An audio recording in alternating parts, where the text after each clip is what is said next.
है कि अगर आप कुछ भी गुरु से मांगना चाहते हो तो अपने लिए मत मांगा करो। अगर कुछ मांगना चाहते हो तो औरों के लिए मांगना सीखो, क्योंकि गांव के हित के लिए उन्होंने ये सत्संग रखा कि हमारे गांव के लोग भी शाकाहारी हो जाए और जो भी लोग बाहर के सुनेंगे इस सत्संग को, अगर उनके हृदय में भी परिवर्तन हो जाएगा तो शायद वो भी शाकाहारी हो जाएंगे। तो बाबा जय गुरुदेव जी महाराज ने कहा कि आज का आने वाला समय जो हम आप लोग व्यतीत कर रहे हैं ये बहुत ही कठिन और खराब है। ऐसे कठिन और मलिन समय में गुरु महाराज ने कहा कि जिसे कलयुग कहा जाता है, इस कलयुग में आपको ये कलयुग में सुगम युग इसलिए कहा है हम लोगों ने, गुरु महाराज ने, कि आपको गुरु से नाम का दान मिला है और इस नाम के दान को लेकर आप अपने जीवात्मा को जगाने का रास्ते पर चले हो। तो प्रेमियों, गुरु महाराज ने हमेशा हम आपके लिए सही और अच्छा ही सोचा है, क्योंकि संत महात्मा हमेशा परोपकार के बारे में सोचते हैं, लोगों के हित के बारे में सोचते हैं, जनता के कल्याण के बारे में सोचते हैं। लेकिन आज का मानव केवल अपने स्वार्थ के बारे में सोचता है। तो गुरु महाराज ने कहा कि स्वार्थ के लिए आप इतना गिर चुके हो कि आपने अपने जीवात्मा के बारे में भी नहीं सोचा, उस जीवात्मा के बारे में कि जो वहां जिस धाम से वो आए हैं वहां पहुंचाने का काम इस मनुष्य शरीर में हमें करना था, उस काम को भी हमने इस स्वार्थ के लालच में आकर बुला दिया है। तो गुरु महाराज ने कहा कि आपको और कितना स्वार्थ चाहिए। इसीलिए बाबा जय गुरुदेव जी महाराज बताते कि कलयुग दुनिया के लिए, संसार के लिए खराब होगा, लेकिन सत्संगियों के लिए यह बहुत ही नेक सुगम युग है, क्योंकि इसमें भले 100 साल की आयु हमें मिली है, लेकिन इस 100 साल की आयु में हम अपने ही घर गृहस्थी को संभाल कर, अपने ही परिवार को संभाल कर 2 घंटे में अपना परमार्थ बना सकते हैं। गुरु महाराज ने कहा कि आपको कहीं गिरी के अंदर गुफाओं में जाने की जरूरत नहीं, भूखा पैसा रहने की जरूरत नहीं, पेड़ को उल्टा लटकने की जरूरत नहीं, एक पैर पर खड़े होने की जरूरत नहीं। आपको अपने ही घर में बैठकर सुबह 1 घंटा और शाम को 1 घंटा अगर आप नित्य रूप से ध्यान भजन सुमिरन में दोगे तो गुरु महाराज ने कहा कि आपका लोक और परलोक दोनों बन जाएगा। जिस लोक के लिए आप दिन रात मेहनत कर रहे हो, झूठ बोल रहे हो, फरेब कर रहे हो, बेईमानी कर रहे हो, लेकिन फिर भी आपको सुख शांति नहीं मिल रही है, वहां गुरु महाराज ने कहा कि आपको दोनों मिल जाएगा। आपकी जो बरकत चली गई है उस बरकत को लाने का एक बहुत अच्छा मौका है कि आप संत महात्मा के बताए रास्ते पर चलो। उन्होंने जो रास्ता दिया है उस रास्ते पर चलने की कोशिश करो तो आपकी जीवात्मा सफल हो जाएगी। लेकिन फिर भी कलयुग का माहौल है, कलयुग के माहौल में आदमी उसी रंग में ढल जाता है जिस संगत में वो रहता है। तो गुरु महाराज ने कहा कि संगत का असर बहुत बड़ा होता है। अगर आप बुरी संगत में रहोगे तो आपको बुरे ही विचार आने लगेंगे, अगर आप अच्छी संगत में रहोगे तो आपको अच्छे ही विचार आने लगेंगे। इसीलिए संत मत में संगत का बहुत बड़ा असर होता है। तो गुरु महाराज ने कहा कि सत्संग का माध्यम इसीलिए रखा है कि सत्संग में महात्मा के विचारों को प्रेमी इसलिए बताते हैं, दोहराते हैं, ताकि उस पर चलने की हम कोशिश करेंगे और अपने जीवन को सुधारने का एक मौका देंगे। लेकिन फिर भी देखा जाता है कि आज रामायण, महाभारत, गीता पाठ, जो भी शास्त्र पुराण हम लगाते हैं, पढ़ते हैं, लेकिन पढ़ने के बाद अमल में कुछ नहीं लाते। तो गुरु महाराज ने कहा कि जब तक आप अमल में नहीं लाओगे, अपने जीवन में परिवर्तन नहीं करोगे, तब तक इन सब को आप पढ़ने का कोई अर्थ नहीं होगा। इसीलिए गुरु महाराज ने कहा कि आज के इस घोर कलयुग में अगर आप अपना जीवन सुधारना चाहते हो तो महात्मा के बताए रास्ते पर चलो। गुरु महाराज ने कहा है कि सत्संग एक ऐसा माध्यम है जिसके द्वारा आपको जीवन की सही दिशा मिलेगी। सत्संग में आपको कभी भी भटकाने का रास्ता नहीं बताया जाएगा, वरना भटके हुए जीवों को सही रास्ता बताया जाएगा। तो प्रेमियों, हम आप लोग बड़े परम सौभाग्यशाली हैं कि बाबा जय गुरुदेव जी महाराज इस घोर कलयुग में जरा पर आए और हम आप जीवों को एक शांति का संदेश दिया, एक जीवात्मा को पहुंचाने का रास्ता दिया कि आप इस रास्ते पर चलकर देखो, आपकी जीवात्मा धन्य हो जाएगी। लेकिन फिर भी कलयुग के लोग, कलयुग के प्रेमी संसार को छोड़ना नहीं चाहते। तो गुरु महाराज ने कहा कि ये जितना आज आपको सुख लगा है इस संसार में, ये उतना ही दुखदायी है। तो आप कहोगे कैसे? तो एक छोटा सा प्रमाण देना चाहती हूँ कि कलयुग का असर पहले ही इस कलयुग में आज ये जो कुछ हो रहा है, ये संत महात्मा ने बहुत पहले कहकर रखा रखा है। लेकिन फिर भी जब सत्संग में इन बातों को दोहराया जाता है तो इसका मतलब ये नहीं है कि हम लोग ये बार बार क्यों कहते हैं, क्योंकि गुरु महाराज ने कहा कि ये दृष्टांत इसलिए दिए जाते हैं कि लोगों को सिद्धांत पर लाया जाए, एक समझाने की छोटी सी कोशिश की जाती है और इसीलिए कोई ना कोई दृष्टांत देना पड़ता है। तो ये दृष्टांत मैं आपको इसलिए देना चाहती हूँ कि आज के कलयुग में जो ये हो रहा है, जो देश और दुनिया के लोग भुगत रहे हैं, ये बहुत पहले इसकी भविष्यवाणी हो चुकी थी। ये बात द्वापर युग की है। द्वापर युग में जब पांडव अपना अज्ञातवास खत्म कर वापस लौट रहे थे, यानी कि अज्ञातवास खत्म होने में कुछ समय शेष था, बाकी था, तो वो अपने छुपने का रास्ता ढूंढ रहे थे। तो ऊपर से देवलोक से शनिदेव ने जब नीचे दृष्टि डाली तो उन्होंने देखा कि पांचों पांडव और द्रौपदी वन में सफर कर रहे हैं। तो उन्होंने देखा कि उन्हें पता था, लेकिन फिर भी उन्होंने सोचा कि मैं पांडवों की एक बार परीक्षा लेना चाहता हूँ और देखना चाहता हूँ कि इनमें से ज्यादा बुद्धिमान और होशियार कौन है। तो उन्होंने धरती पर आकर अपनी योग माया से एक बहुत बड़ा माया का महल बनाया और उस महल की रचना ऐसे की कि उसे देखकर सारी दुनिया चकाचौंध हो जाती थी। तो उस महल को बनाकर उस महल के दरवाजे पर खुद पहरेदार बनकर खड़े हो गए, दरबान बनकर खड़े हो गए शनिदेव। तो जब वहां से पांडव गुजरने लगे तो सबसे पहले भीम की उस महल पर नजर पड़ी। तो भीम ने अपने भाई से कहा युधिष्ठिर से कि भैया मुझे इस महल को देखने की बड़ी लालसा हो रही है। तो युधिष्ठिर ने कहा कि ठीक है, जाकर जल्दी देख कर आओ। जब भीम उस महल के पास पहुंचे तो उस दरबान से पूछा कि मुझे महल के अंदर जाना है और उस महल को देखना है। तो उस दरबान ने कहा कि अवश्य जा सकते हो, लेकिन इस महल में जाने से पहले तुम्हें कुछ नियमों का पालन करना होगा, कुछ शर्तों को सुनना होगा। तो उन्होंने कहा कि कौन सी शर्त है? तो कहा कि सबसे पहली बात यह है कि आप इस महल के अंदर 4 दिशाएं हैं, पूरब पश्चिम उत्तर दक्षिण, तुम किसी एक दिशा में जा सकते हो और जिस दिशा में तुम जाओगे वहां पर जो भी तुम्हें दृश्य नजर आएगा उस दृश्य को देखने के बाद यहाँ आकर मैं पूछूंगा तो उसका सही जवाब आपको देना होगा और अगर आपने नहीं दिया तो तुम्हें बंदी बना लिया जाएगा। भीम को लगा कि इसमें क्या बड़ी बात है, जो भी वहां देखूंगा विस्तार से बता दूंगा। तो उसे अपने ज्ञान पर बहुत अहंकार था, घमंड था, तो उसे कहा कि मुझे मंजूर है।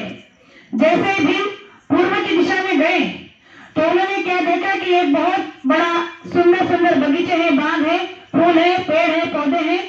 तो उस नजारे को देखते हुए वो बड़े खुश होकर जा रहे थे। लेकिन उन्होंने देखा कि वहां पर 2 कुएं हैं और उस 2 कुएं के बीच में अगल बगल में 2 छोटे कुएं हैं और बीच में एक बहुत बड़ा कुआं है। लेकिन उन्होंने ये देखा कि उन दोनों कुएं का पानी, जो 2 छोटे कुएं हैं, बीच में जो बड़ा कुआं है, उन 2 छोटे कुएं का पानी निरंतर उस बड़े कुएं में गिर रहा है, लेकिन बड़े कुआं जो है भर नहीं रहा है। हाँ, भीम ये सोचने लगा कि ये 2 कुएं में पानी इतना बरस रहा है, जो वहां उफान मार रहा है, लेकिन ये बड़ा कुआं जो है भर ही नहीं रहा है। तो इसी सोच विचार में वो वहां से सोचते दरबार तक आ पहुंचे। दरवाजे पर आकर उस शनिदेव ने उनसे पूछा कि तुमने क्या देखा? उसने कहा कि हमने देखा कि 2 कुएं हैं छोटे, उसके बीच में एक बड़ा कुआं है, लेकिन बड़ा कुआं भर ही नहीं रहा है। छोटे कुएं का पानी निरंतर उनमें गिर रहा है, लेकिन बड़ा कुआं जो है खाली का खाली रह रहा है। तो शनिदेव ने पूछा कि बताइए इसका क्या मतलब हो सकता है? तो भीम ने हाथ जोड़कर माफी मांगी, कहा कि मैं इसका उत्तर नहीं जानता। शर्त के मुताबिक भीम को बंदी बना लिया गया। कुछ देर होने के बाद अर्जुन जब उन्हें ढूंढते हुए वहां पहुंचे तो वो भी उस महल को देखने के लालच से अंदर चले गए। वो सारे नियम उन्हें भी लागू हो गए। अर्जुन जो है पश्चिम की दिशा में गए तो उन्होंने और एक दृश्य देखा। उन्होंने दृश्य देखा कि 2 खेती है, एक खेती में बाजरा मतलब बोया है और दूसरी खेती में है मक्का। लेकिन आश्चर्य ये था कि दोनों खेतों में अलग अलग फसल थी और अलग अलग फसल से अलग अलग बाहर भी जा रहे थे। जैसे कि बाजरे के फसल से मक्का बाहर आ रहा था और मकर की फसल से बाजरा बाहर आ रहा था। अब अर्जुन ये देखकर चकित हो गया कि ये कैसे हो सकता है? बाजरे से बाजरे का ही आना चाहिए था और मकर के फसल से मक्का ही आना चाहिए था। तो अर्जुन के पास भी इसका उत्तर नहीं था, उसे भी बंदी बना लिया गया। तीसरी बार जब नकुल उन्हें ढूंढते वहां आए, नकुल भी उत्तर की दिशा में चले गए, तो नकुल ने क्या देखा कि एक गाय अपने भूख से बहुत ही व्याकुल हो चुकी है, तड़प रही है और अपने छोटे से बच्चे का दूध बड़ी करुणा के साथ पी रही है और उस बच्चे को लोलुहान कर रही है। अब नकुल ने जब ये दृश्य देखा तो वो भी सोच में पड़ गया कि एक माँ भला अपने बच्चे का ही दूध कैसे पी सकती है, वो भी छोटे सा, और उसे इतना बेरहमी से कैसे लोलुहान कर सकती है। इसका नकुल के पास भी इसका कोई जवाब नहीं था, उसे भी बंदी बना लिया गया। फिर आया उन्हें ढूंढते हुए सहदेव। सहदेव भी दूसरी दिशा में चले गए, दक्षिण की दिशा में चले गए। जब उन्होंने जो आखिरी बार दृश्य देखा वो सबसे अजब था। उन्होंने देखा कि एक बहुत बड़ी विशाल पत्थर, बहुत बड़ा एक पत्थर था जो एक छोटी सी पौधे पर टिका हुआ था। एक छोटा सा पौधा जो एक पेड़ था, उस पेड़ पर वो एक बहुत बड़ी विशाल जो पत्थर था वो उस पर टिका हुआ था। अब सहदेव सोचने लगे कि पत्थर की विशाल शिला एक छोटे से पौधे पर कैसे टिक सकती है, अगर इसे धक्का लगा कर गिर जाएगी। तो उन्होंने धक्का लगाकर भी देखा लेकिन वो नहीं गिरी, तो वो भी समंजस में पड़ गई कि ये कैसा आश्चर्य है। चारों भाइयों के पास इनका कोई जवाब नहीं था। चारों को बंदी बना लिया गया। जब कुछ देर हो गई तो खुद युधिष्ठिर वहां उन्हें लेने के लिए आए। तो युधिष्ठिर ने दरबार से पूछा कि हमारे भाई यहाँ आए थे, तो उन्होंने कहा कि हाँ आए हैं, लेकिन शर्त के मुताबिक उन्हें हमने बंदी बना लिया है। तो युधिष्ठिर ने कहा क्या उनके बदले में मैं जवाब दे सकता हूँ? उन्होंने कहा कि अवश्य दे सकते हो। तो पूछा कि भीम ने क्या देखा था?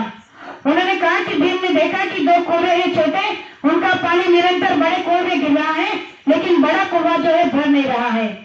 तो युधिष्ठिर ने कहा कि ये कलयुग में होने वाला सबसे बड़ा आभास है, ये कलयुग में होने वाला सबसे बड़ा संकेत है कि कलयुग में दो बेटे का पेट एक बाप भर सकता है, लेकिन दो बेटे होकर भी अपने एक बाप का पेट नहीं भर सकेंगे। ये कलयुग में होने वाला बहुत बड़ा संकेत है और आज हम अपने आंखों से देख रहे हैं। फिर कहा कि अर्जुन ने क्या देखा? तो कहा कि अर्जुन ने देखा कि बाजरे के खेत से मक्का निकल रहा है और मक्के के खेत से बाजरा निकल रहा है। युधिष्ठिर ने कहा कि ये भी कलयुग में होने वाला सबसे बड़ा घोर संकेत है, जो दुनिया इससे बच नहीं सकती। तो कहा कि कैसे? कहा कि कलयुग में उच्च जाति के घर में नीच जाति की लड़की ब्याई जाएगी, यानी कि शूद्र जाति की लड़की ब्राह्मण के घर में ब्याई जाएगी, या ब्राह्मण के घर की लड़की शूद्र जाति में ब्याई जाएगी। आज ये भी हम दृश्य देख रहे हैं कि ये सत्य हो रहा है। आज बड़े बड़े घराने में नीच जाति की लड़कियों को लेकर ब्याया जा रहा है पैसे देकर। तो अर्जुन को भी छोड़ा गया। फिर कहा कि नकुल ने क्या देखा? कहा कि नकुल ने देखा कि एक गाय अपने ही बछड़े का दूध बड़े ही बेदर्दी के साथ पी रही है और उसे लोलुहान कर रही है, उसे दया नहीं आ रही है। तो युधिष्ठिर ने कहा कि यह भी कलयुग का एक बहुत बड़ा दुर्भाग्यवश प्रसंग होगा। कहा कि कलयुग में माताएं अपने बेटे के घर से निकालकर बेटी को घर में रहने जाएगी, और जब एक माँ बेटे के घर से निकालकर बेटी के घर में सहारा लेगी तो इससे बड़ा अपमान उसके लिए क्या होगा। लेकिन फिर भी अपने पेट पालने के लिए अपने बेटे के घर में, दामाद के घर में रहेगी। इससे दर्दनाक हादसा उस माँ के लिए कुछ नहीं हो सकता। अपने बेटे के घर में रहना एक माँ के लिए दुर्भाग्य बन जाएगा, और ये भी हम आज देख रहे हैं। फिर कहा कि सहदेव ने क्या देखा? कहा कि सहदेव ने आखिरी में देखा कि एक बहुत बड़ी पत्थर की विशाल शिला है जो एक छोटे से पौधे पर टिकी हुई है। तो कहा कि ये कलयुग का सबसे बड़ा सत्य है जिसे दुनिया झुठला नहीं सकती। कहा कि कलयुग में चाहे जितना अधर्म बढ़ जाए, पाप बढ़ जाए, लेकिन संत महात्माओं की दया से वो धर्म की बेल इतनी मजबूत होगी कि दुनिया और देश की, यानी कि कलयुग की कोई बड़ी से बड़ी शक्ति उसे डिगा नहीं सकती। तो आज ये जो सत्संग का माध्यम हम गांव गांव में जाकर कर रहे हैं, तो ये धर्म का सबसे बड़ा आधार है, सबसे बड़ा स्तंभ है कि जिसके जरिए लोगों को समझाया जा रहा है कि इस कलयुग के अगर आप बचना चाहते हो तो आप अपने सच्चे मानवता धर्म पर आ जाओ। तो सच्चा मानवता धर्म यही सिखाता है कि आप शुद्ध शाकाहारी जीवन व्यतीत करो। आपको पता नहीं कि जिस मांस मुद्दे का सेवन आप कर रहे हो, उन पशु पंचों की हाय बददुआ जब आपको लगेगी, तो चाहे आपके पास जितना धन दौलत रुपए पैसा होगा, लेकिन समय आने पर ये आपके काम नहीं आएगा। तो इसलिए गुरु महाराज ने कहा है कि गरीब को मत मारो, गरीब बेचारा रो देगा, जब सुनेगा उसका वाली तो वे जब मुझ से उखाड़ कर खो देगा। गरीब का मतलब ये नहीं है कि जिसके पास में धन दौलत रुपए पैसा नहीं है। गरीब का मतलब है कि जो बेजुबान जानवर है, जैसे कि बकरी है, बकरा है, मुर्गी है, मछली है, उन्हें हम अपने पेट के स्वाद के लिए बेरहमी से काट कर मार कर खा जाते हैं। तो आपने कभी सुना है कि उनकी आंखों के आंसू, उनकी हाथ जब उस ऊपर वाले तक पहुंचेगी तो तुम्हारी हस्ती को उखाड़ कर मिटा देगी। इसीलिए कम से कम हम नीचे वालों से नहीं, कम से कम ऊपर वालों से डरना चाहिए। इसीलिए ये देश कर्म प्रधान है या कर्म को प्रधानता दी गई है। तो कर्म करने के लिए आजादी मिली है। इसका मतलब ये नहीं कि आप जैसे चाहे वैसे कर्म करें। कर्म तो आप अपनी मर्जी से कर सकते हो, लेकिन याद रखना कि सजा आपको अपनी मर्जी से नहीं मिलेगी। वो धर्मराय के दरबार में जब आपको पेश किया जाएगा तब आपको पूछा नहीं जाएगा कि आपको स्वर्ग में जाना है नर्क में। आपको नर्क में ही जाना पड़ेगा। 984 की यातनाओं से आपको दोबारा गुजरना होगा अगर आपने इन कर्मों को बंद नहीं किया। इसलिए प्रेमियों, आज का सत्संग इस बच्चे की वजह से रखा है।